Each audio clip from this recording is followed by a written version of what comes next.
നിങ്ങളുടെ ഇഷ്ട പരമ്പരകൾ എക്സ്ക്ലൂസീവായി സൺ നെക്സ്റ്റ് ആപ്പിലൂടെ തികച്ചും ഫ്രീ ആയി. ഇപ്പോഴേ ആപ്പ് ഡൗൺലോഡ് ചെയ്യൂ. നമസ്കാരം മാഡം. നമസ്കാരം. ആര്? ഞങ്ങള് ഹെൽത്ത് ഡിപ്പാർട്ട്മെന്റിൽ നിന്ന് വന്നതാ. എന്താ കാര്യം? ഹോസ്പിറ്റൽ റീഓപ്പൺ ചെയ്യുന്നതിനെ കുറിച്ച് സംസാരിക്കാനാണ് വന്നത്. ജയശങ്കർ സാറിനെ ഫോണിൽ വിളിച്ചിരുന്നു, പക്ഷെ കിട്ടിയില്ല. അതാ നേരിട്ട് വന്നത്. ഡാഡി ഒരു യാത്രയില. ഓ, അത് ശരി. എനിക്ക് മേഡം ചില പേപ്പേഴ്സ് സൈൻ ചെയ്ത് തന്നാൽ മതി. അത് വെച്ച് ഞങ്ങൾ പേപ്പർ വർക്കുകൾ തുടങ്ങാം.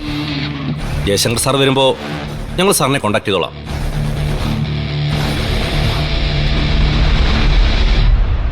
ഇത്രയും നല്ല ഹോസ്പിറ്റൽ അടഞ്ഞു കിടക്കുന്നത് ഞങ്ങൾക്ക് വിഷമമുണ്ട്. അതാ ഞങ്ങൾ നേരിട്ട് വന്നത്. ഇവിടെ ഒന്ന് സൈൻ ചെയ്താൽ മതി. അതെ, ഇത് ഞങ്ങളുടെ ലീഗൽ അഡ്വൈസറുമായിട്ടൊന്ന് ഡിസ്കസ് ചെയ്തിട്ട്.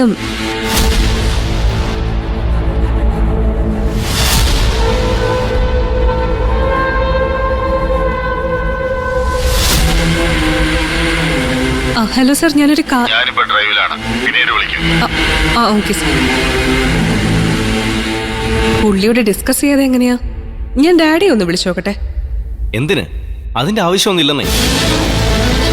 ഞങ്ങൾ ഈ കാർ ഓടിച്ച് ഇങ്ങോട്ട് വന്നത് ഞങ്ങൾക്ക് വേണ്ടിയല്ല, നിങ്ങൾക്ക് വേണ്ടി തന്നെയാണ്. എത്രയും പെട്ടെന്ന് ഈ പേപ്പേഴ്സ് മൂവ് ചെയ്തെങ്കിൽ മാത്രമേ എന്തെങ്കിലും പ്രയോജനം ഉണ്ടാവൂ. അല്ലെങ്കിൽ ഹോസ്പിറ്റൽ എക്യുപ്മെന്റ്സ് ഒക്കെ കേടായി പോകും. അതിന്റെ നഷ്ടം നിങ്ങൾക്ക് തന്നെയാണ്. മാത്രമല്ല, കേന്ദ്ര ആരോഗ്യ മന്ത്രാലയത്തിൽ വരെ പോകേണ്ട പേപ്പേഴ്സാ. ഇവിടുന്ന് ഡിലേ ആകുന്നതനുസരിച്ച് എല്ലാം ഡിലേ ആവും. എന്തെങ്കിലും ഒരു വഴി ദയവായിട്ട് കൊണ്ടുതരുമ്പോ 100 സംശയങ്ങളുമായിട്ട് നിൽക്കാതെ വേണമെങ്കിലേ ഒപ്പിട്ട് കൊടുക്കാൻ നോക്ക്. അപ്പച്ചിയായിട്ട് ഇനി അഭിപ്രായമൊന്നും പറയുന്നില്ലേ? ഓ, മേഡത്തിന് എന്തെങ്കിലും ഡൗട്ട്സ് ഉണ്ടെങ്കിൽ ഇപ്പൊ സൈൻ ചെയ്യണ്ട. സമയം പോലെ ഞങ്ങൾ വിളിക്കാം. ഓഫീസിൽ വന്ന് സൈൻ ചെയ്താൽ മതി. അയ്യോ, വെയിറ്റ്.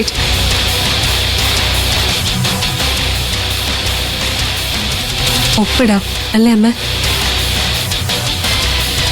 മോളൊന്ന് വായിച്ചു നോക്കിയിട്ട് ഒപ്പിട. കോപ്പി ഞങ്ങൾ എത്തിക്കാം. ഞങ്ങൾക്കിപ്പോൾ കുറച്ച് ധൃതിയുണ്ട്. DMO ഓഫീസിലേക്ക് പോകും വഴിയാണ് ഇങ്ങോട്ട് കയറിയത്. ഇനി താമസിച്ച അവിടുത്തെ മീറ്റിംഗ് സമയം തെറ്റും.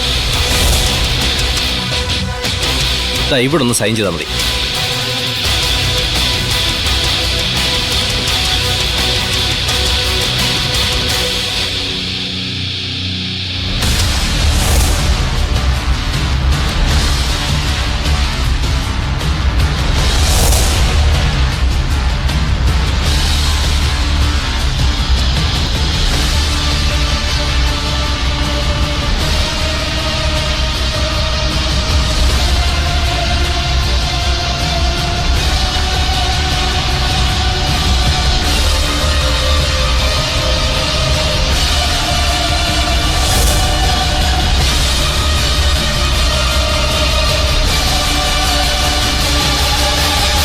എന്നാ ഞങ്ങൾ ഇറങ്ങട്ടെ. അല്ല, സാറന്മാരൊരു കാപ്പി പോലും കുടിക്കാതെ.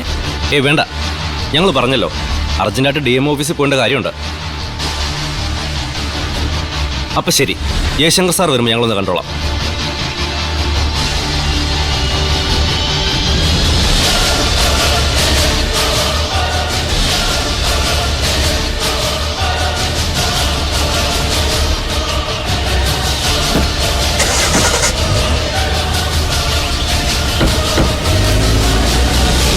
ദൈവം നമ്മുടെ പ്രാർത്ഥന കേട്ടു തുടങ്ങി മോളെ.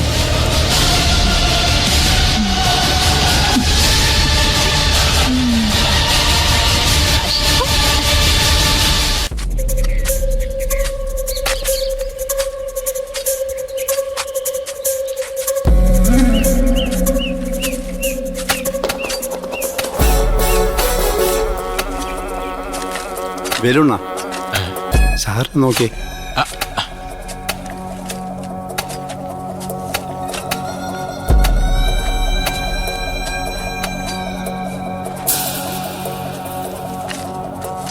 സാറെന്തിനാ ഇങ്ങനെ ടെൻഷനാവുന്നേ? ഒന്നും പേടിക്കണ്ടെന്നേ. പേടിക്കണ്ട, ഞങ്ങൾ കട്ടയ്ക്ക് കൂടെയുണ്ട്. പിന്നല്ലാതെ സാറേ, എന്ത് സഹായത്തിനും പറക്കാനേ റെഡിയായിട്ടെ വരുന്നും പുറത്തുണ്ട്. സാറ് പോലും അറിയാതെ സാറിന് വേണ്ട സഹായങ്ങളെ എത്തിക്കോളും. അതിനൊക്കെ വേറെ ചില റൂട്ടുകളുണ്ട് സാറേ. എന്നാലും ജീവിതത്തിൽ ഇന്നുവരെ വളഞ്ഞ വഴിയിലൂടെ ഒന്നും നേടിയിട്ടില്ല ഞാൻ. സാറ് തന്നെ പിന്നെ ഇത് തന്നെ പറഞ്ഞോണ്ടിരിക്കാതെ ഇപ്പൊ തന്നെ സാറിന്റെ ജനന തീയതി കണ്ടുപിടിച്ച് പിറന്നാൾ ആഘോഷിക്കാൻ സൂപ്രണ്ട് സാറിന് തോന്നിയത് എന്തുകൊണ്ടാ? അതങ്ങ് ചുമ്മാതങ്ങനെ തോന്നിയതല്ല, ദൈവം തോന്നിപ്പിച്ചതാ. സാർ ഇവിടെ നിന്ന് ഇറങ്ങാന്നുള്ളത് ദൈവത്തിന്റെ കൂടെ ആവശ്യമാണ്. കാരണം ദൈവത്തിന് നേരിട്ടിറങ്ങി ഒന്ന് കാര്യങ്ങൾ ചെയ്യാൻ പറ്റത്തില്ലല്ലോ.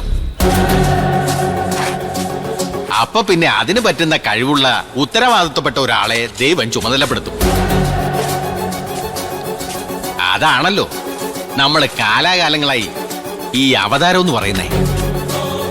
ഇതിപ്പോ സാറ് ജയിലിന് പുറത്ത് ഒന്ന് അവതരിക്കേണ്ട സമയം. ഇന്നത്തെ ദിവസം തന്നെ നമ്മൾ പ്ലാൻ ചെയ്ത പോലെ കാര്യങ്ങൾ നടക്കണം. ഇനി പിന്നോട്ടൊരു ചോടുമില്ല സാറേ.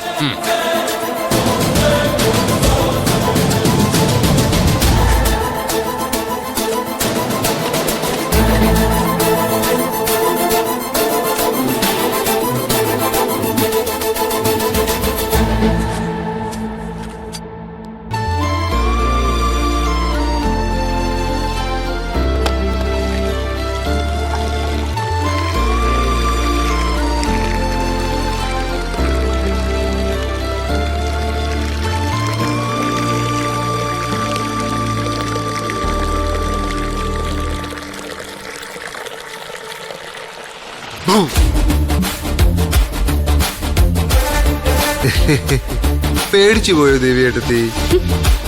എന്നെ പേടിപ്പിക്കാൻ മാത്രം നീ ആയിട്ടില്ലടാ ചെറുത്തെ. അത് വിട്.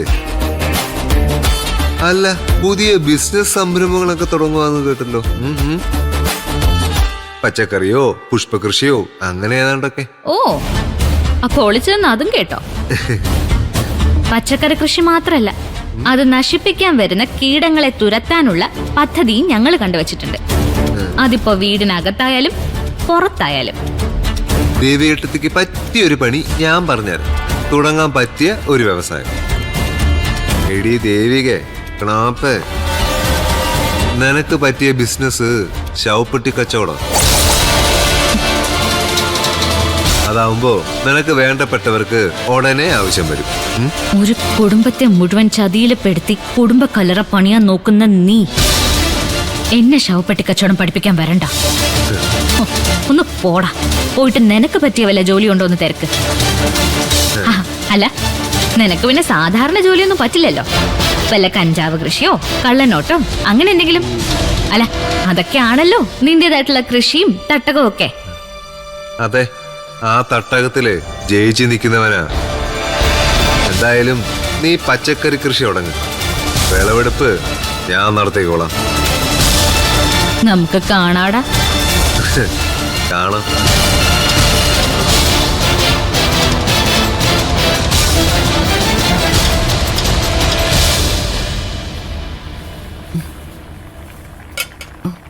ജയശങ്കർ സാറ് ഉച്ചയൂണിന് മുമ്പ് വരില്ലേ മോളെ? എത്താറായി അമ്മ. ഇടയ്ക്ക് നിന്ന് ഭക്ഷണമൊന്നും കഴിച്ചിട്ടില്ലെന്നാ പറഞ്ഞത്. ആ മോളെ, കറികളൊക്കെ ഇതൊക്കെ മതിയോ അതോ വേറെന്തെങ്കിലും കൂടി വെക്കണോ? ഇതൊക്കെ തന്നെ ധാരാളം അമ്മ. ഒരു സദ്യക്കുള്ള കറികളില്ലേ? എനിക്ക് ശ്രുതിമോളെ കുറിച്ചുള്ള വിശേഷങ്ങൾ അറിയാൻ കൊതിയാവുക. എനിക്കും. എന്റെ മോൾ ഇവിടുന്ന് പോയിട്ട് എത്ര ദിവസമായി.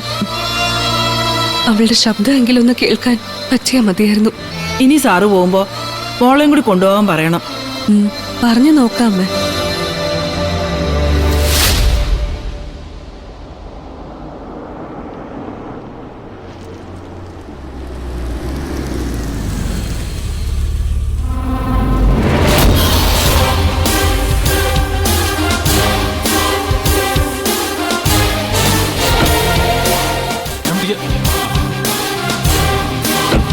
ഓ, വന്നോ?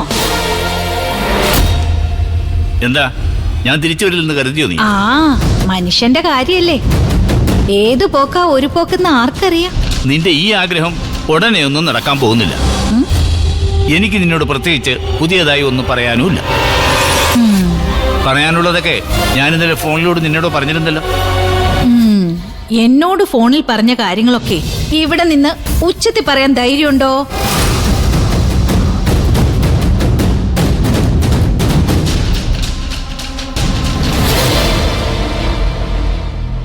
എന്ത് പറഞ്ഞു ഡാഡി ശ്രുതിമോള്?